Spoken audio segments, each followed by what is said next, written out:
Eu tenho o prazer de receber nessa oportunidade o Dr. Fábio Carvalho, da Defensoria Pública da Criança e do Adolescente, e a gente vai conversar um pouco, falar um pouco a respeito, inclusive nós já apresentamos uma matéria aqui, onde houve realmente um ajuntamento de forças, né, e de esforços para proteção e para qualificação, inclusive, aí de adolescentes. Doutor, é um prazer muito grande revê-lo e tê-lo aqui no nosso Agora Imperatriz. Seja bem-vindo.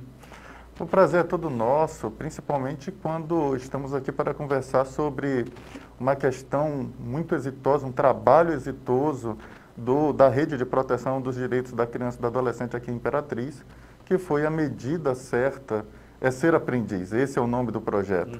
Esse projeto nasceu no coração de pessoas muito dedicadas do CRES, do Centro de Referência Especializado de Assistência Social, que cuida das medidas socioeducativas em meio aberto. E uma delas é a prestação de serviço à comunidade. A prestação de serviço à comunidade consiste em atividades que podem ser realizadas pelos adolescentes que a eles foram aplicadas essas medidas em razão de práticas de atos infracionais, e eles podem, ao longo de 6 meses ou menos, a depender do prazo fixado pela autoridade judiciária, prestar serviços em órgãos públicos ou em empresas privadas. E agora, com esse projeto, essa prestação de serviço vai ficar qualificada, porque parte da medida será por meio de capacitação. Eles serão capacitados, os empresários conhecerão melhor as habilidades desses adolescentes e eles terão a oportunidade de serem inseridos no mercado de trabalho com habilidades necessárias para circulação de riquezas, de prestar serviços à sociedade. Dentro desse aspecto aí, como se falava, é uma rede de proteção. E se é uma rede, quais os atores dessa rede, doutor? Nós temos o sistema de justiça, que é composto pelo Poder Judiciário, pelo Ministério Público, pela Defensoria Pública e pela OAB. E nós temos também o Sistema Único de Assistência Social, onde o CRES tem um papel fundamental, mas aí nós incluímos também o CRAS, que é o Centro de Referência de Assistência Social, onde na nossa cidade nós temos 5, e também precisamos incluir aí nessa rede a escola. A escola tem um papel importante, mas essa rede está aumentando, porque agora nós temos a parceria do empresariado. Coisa boa. Nós temos instituições privadas que estão capacitando em parceria com o poder público essa meninada para que ela possa amanhã estar dando exemplo para outros jovens de estudo, de profissionalização e quem sabe aí se tornarem grandes homens, grandes mulheres da nossa cidade.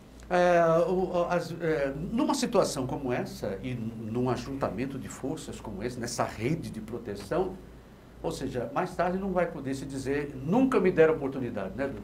Exatamente.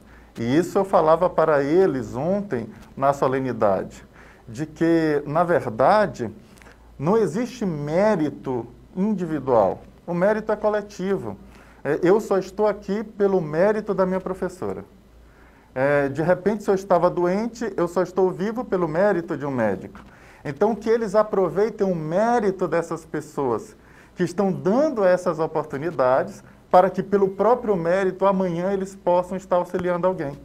Porque o trabalho é sempre uma forma de servir a outro. É interessante você falando isso, doutor. Eu me lembro aí, lendo o histórico de Isaac Newton, né?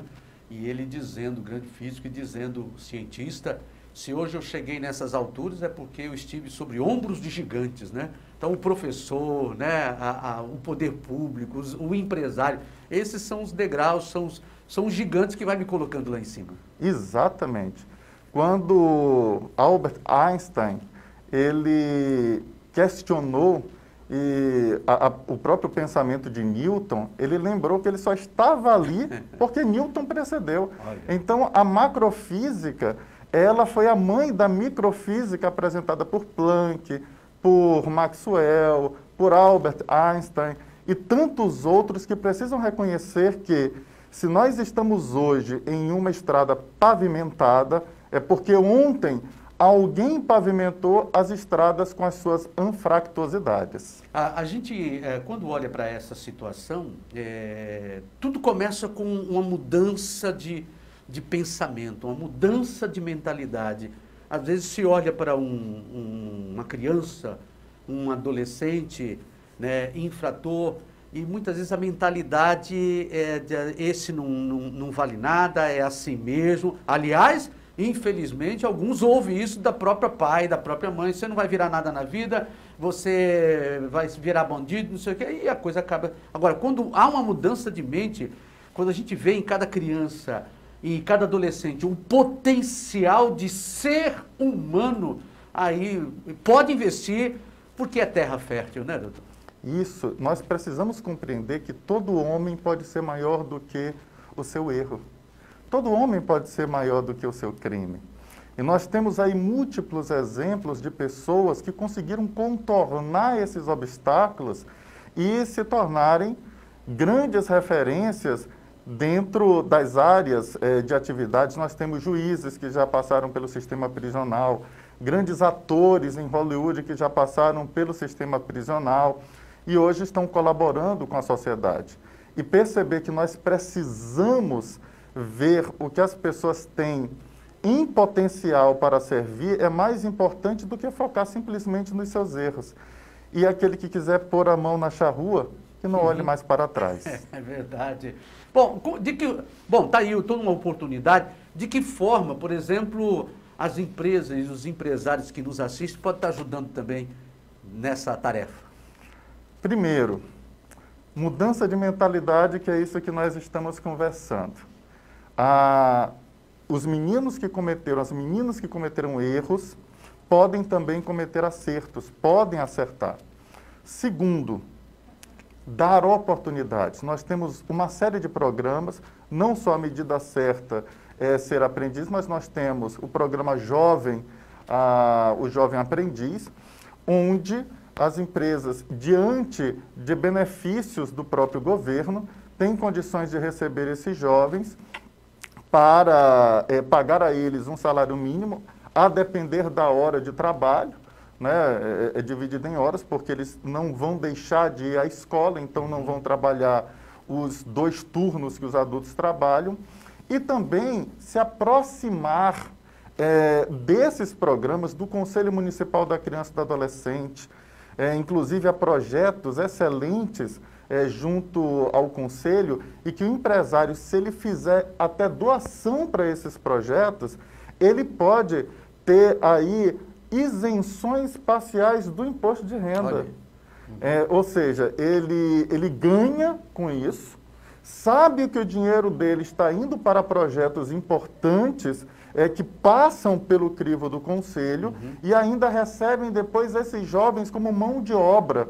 Porque à medida que eu contribuo para projetos como esse, eu também sou beneficiado amanhã por pessoas qualificadas, com mão de obra qualificada. E passa a ser um capital social da empresa, né, doutor? Exatamente, um capital social da empresa, porque a empresa se preocupa com a sociedade e não apenas com lucros.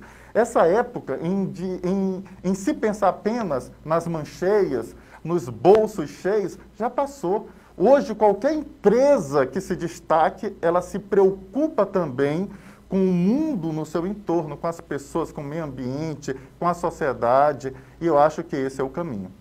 Doutor, eu quero agradecer sua presença e participação. Nós vamos ter outros temas também para a gente estar discutindo. Sempre é muito bom a gente se reencontrar, te ouvir, né? E a gente poder estar cooperando, né? Se cada um fizer um pouquinho na nossa sociedade, com certeza ela será transformada, e não leva muito tempo não, né? Não leva muito tempo. Ainda vai ser na nossa geração, ainda vamos deixar um legado, né? Doutor, muito obrigado. Eu que agradeço o seu otimismo, a sua alegria, o seu carinho e o seu compromisso com a sociedade. Muito obrigado e até uma próxima.